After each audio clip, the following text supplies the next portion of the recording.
Thank you for coming today. I'm Attorney Gloria Allred, and with me is Andrea Quiroga, and also Veronica Dijusenko, and also my associate, Olivia Fleischer. And I'll be making a statement, and then Veronica will be making a statement, and as will Andrea, and Olivia is going to be answering any questions. We apologize about the slight delay. There appears to be a car accident outside. Hope everybody is going to be okay, but some people may be delayed.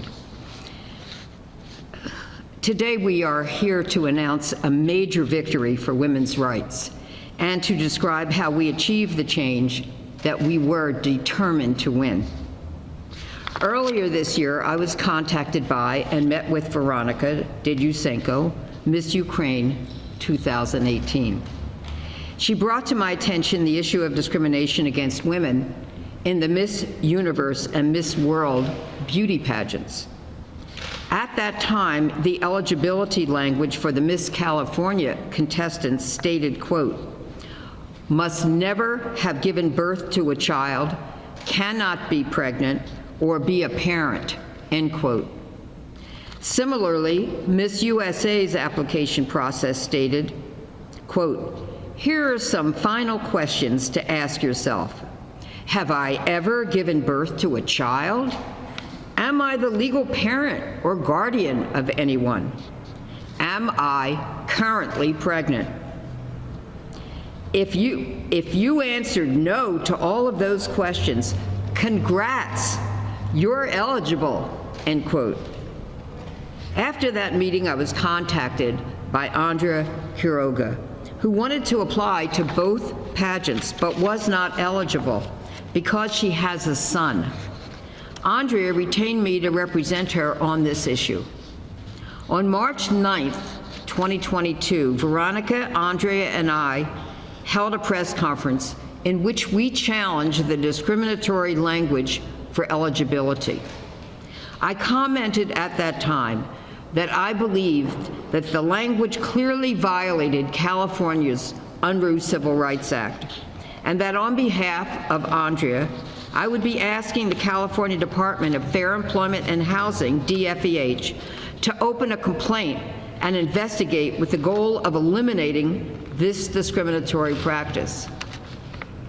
I am happy to report that the DFEH did decide to file a complaint and opened an investigation.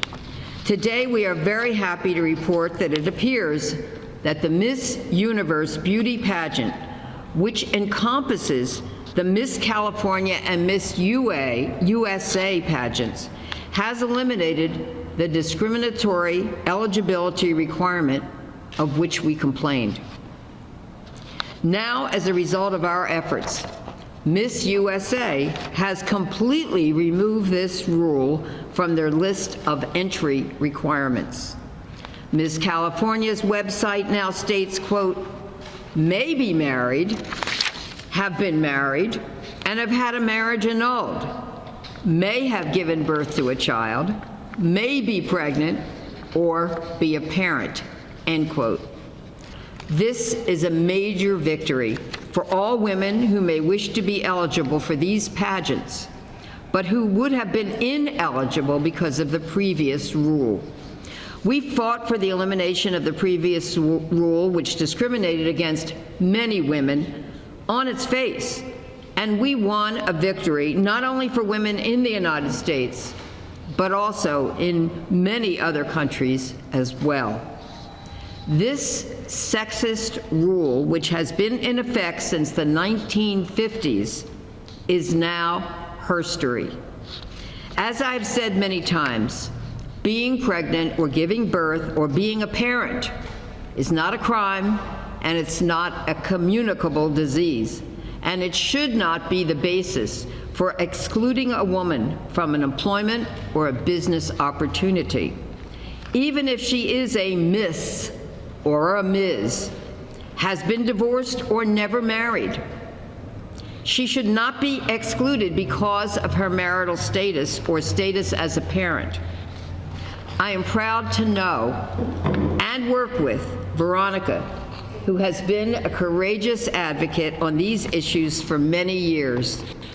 In addition, Andrea, whom I represent on this case in California, has now made a significant difference for so many other women because she decided to stand up and fight back to eliminate the discriminatory language which has had such an adverse impact on the opportunities for women for many years.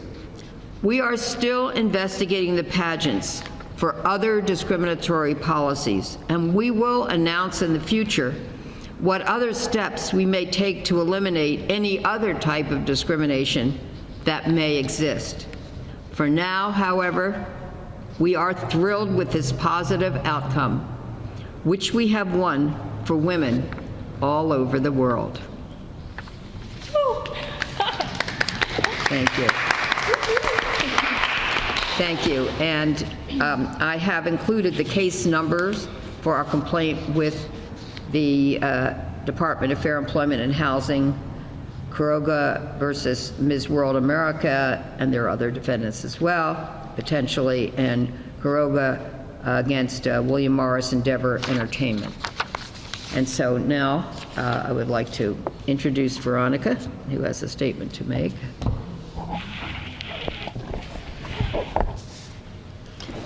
Thank you.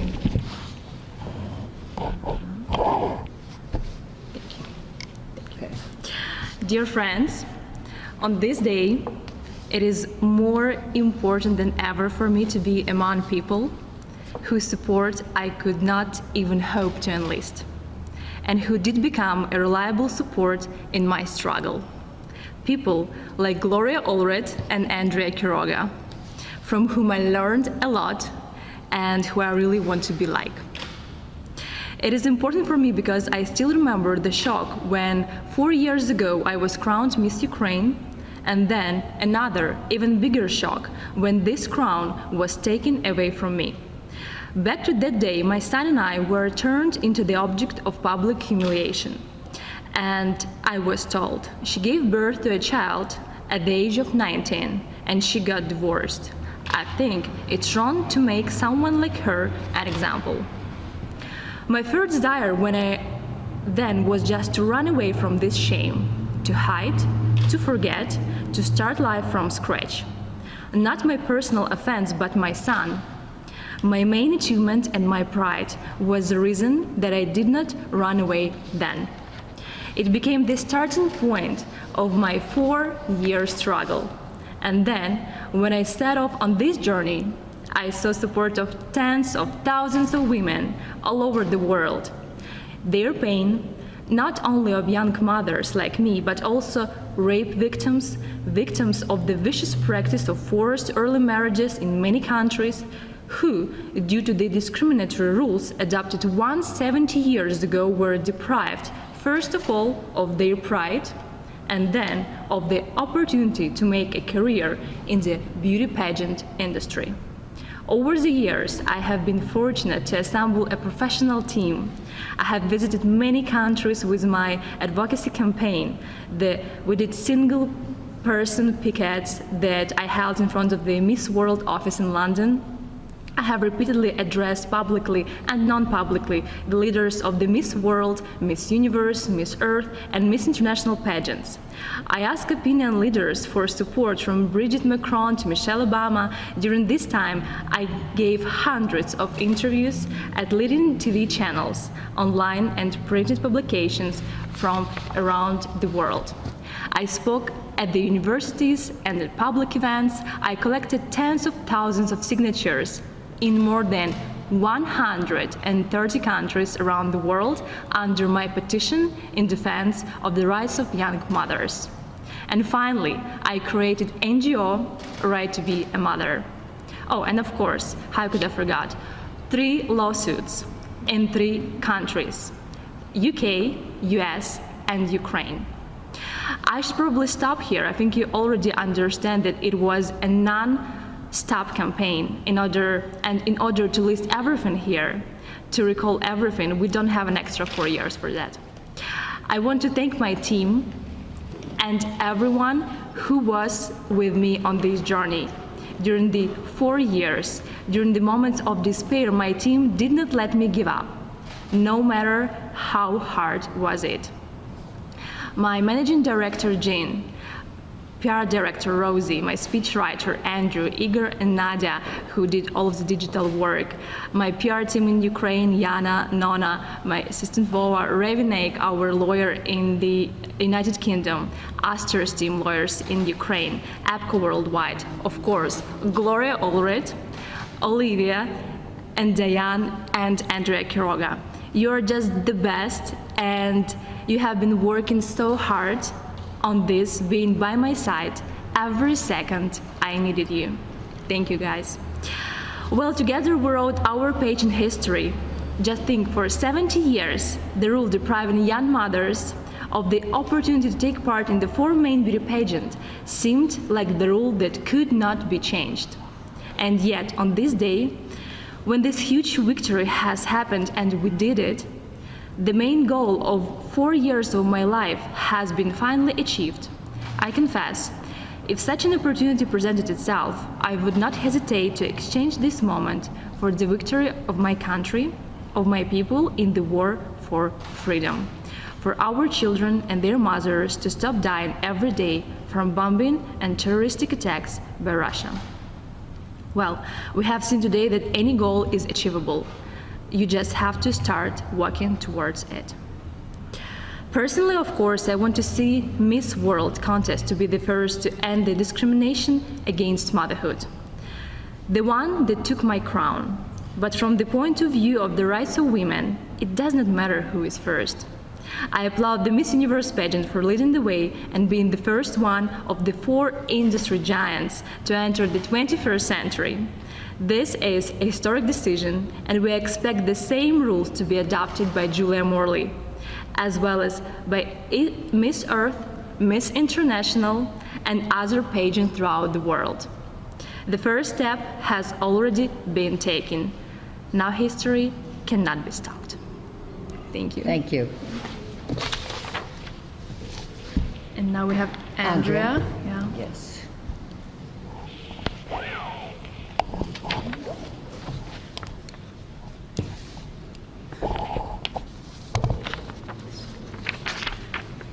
Good morning.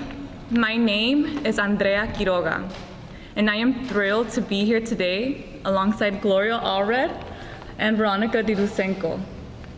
Just months ago, we met and discussed how together we could make a historic change for women around the world by sharing our stories and exercising our legal rights. For 70 years, Miss Universe's discriminatory standards denied equal opportunities to women who are mothers, are married, or have been divorced. These limitations deprived women, including me, of a unique platform and the chance to not only transform their own lives, but to give back to the world in a very meaningful way. It also sent the ridiculous message that young mothers cannot also be advocates and beauty queens. Today, we are thrilled to celebrate that these women who were once excluded will be able to compete at the Miss Universe pageants if they meet other eligibility requirements.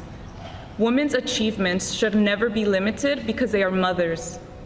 I am eternally grateful to my entire legal team for supporting me every step of the way, for taking my case, and for letting me amplify this women's rights issue. I feel honored to be a part of our team's victory and to have made an impact for women throughout the world. Thank you. Thank you, Andrea. Would you like to take questions, or would you like to say anything? I'll take questions. Okay, all right. We can leave that here. Are there any questions? And if not, then Gloria, can you talk about what case law was used for arguing this case? I'm sorry, I couldn't hear the question. The case law, was there any precedents, like any statutes from California? Oh, is it state law as a precedent? Yeah. Yes. Talk about that, please.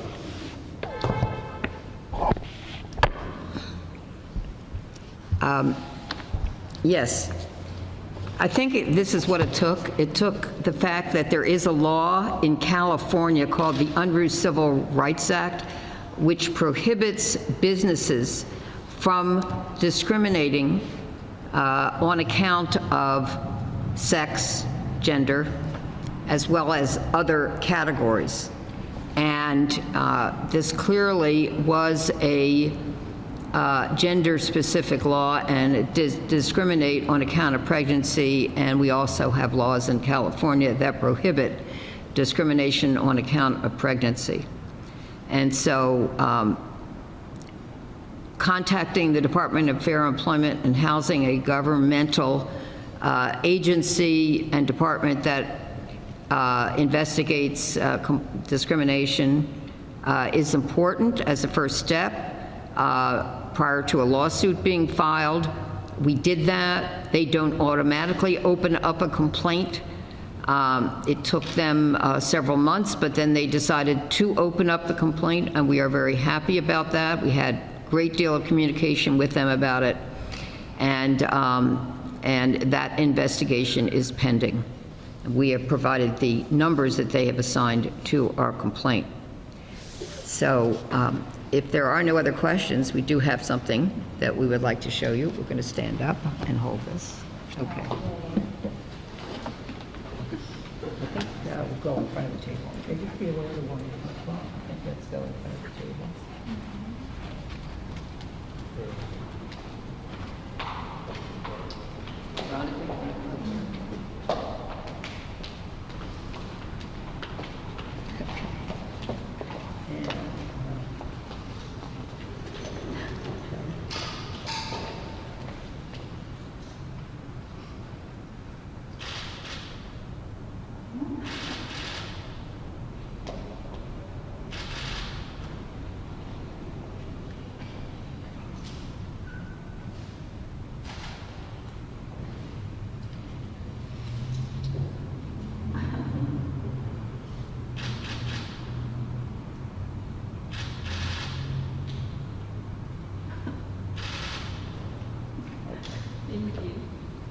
Thank you, ladies.